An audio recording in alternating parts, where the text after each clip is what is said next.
السلام عليكم ورحمة الله وبركاته. اللهم صل وسلم وبارك على الحبيب المصطفى سيدنا محمد صلى الله عليه وسلم. ازيكم يا حبايبي؟ عاملين ايه؟ رب تكونوا بخير ان شاء الله يا رب العالمين. النهارده فيديو توضيحي كده لكل اللي ما يعرفش الباذنجان. لما بيجي تنزل في السوق تنجي باذنجان وبتيجي تحتاري الباذنجان، لما بتيجي تجيبيه بيبقى ممرر معاكي ليه؟ بيبقى طعمه كده فيه مرارة كده بعد ما تجليه. ده عشان خاطر انت بتختاري الباذنجانة اللي هي بيسموها الدكر.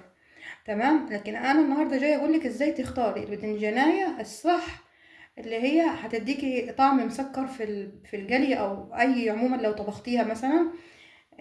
بنختار الباذنجانة اللي بتكون بالشكل ده، هي دي الباذنجانة الصح اللي بتديكي طعم يعني ما فيهوش مرار. بصوا بتلاقوها هنا بالمنظر ده كده.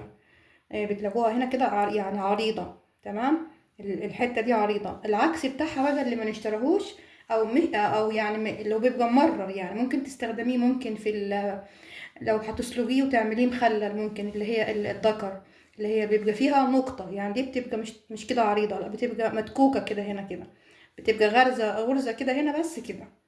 هي دي دق اللي بنسميها الدكر. ده الفرق بين الباذنجان الدكر او النتاية. ولو احنا عايزين نشتري كجلي يعني عايزين نجلي دلوقتي، رايحين نجلي باذنجان عشان ما نحسش بالمرار بتاعه وناخد باذنجانية حلوة وطعمها جميل ومسكرة، نختار دي.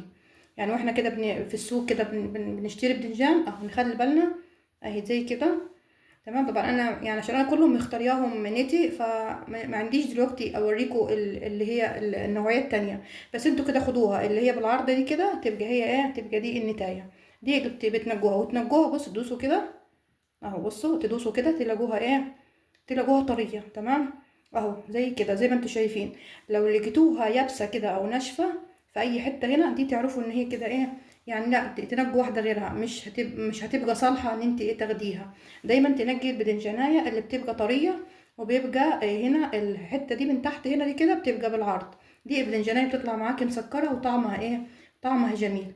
تمام. يا رب كده اكون ان شاء الله بالفيديو الفيديو بتاعي ده ان شاء الله اكون وضحت لكم وعرفتوا ازاي تختاروا معانا الباذنجان. ويطلع معاكم كده ان شاء الله كده احلى باذنجان باذن الله، باذنجان حلو كده من غير مراره ولا حاجه. وبالهنا والشفا يا رب العالمين، وشكرا والسلام عليكم ورحمه الله وبركاته.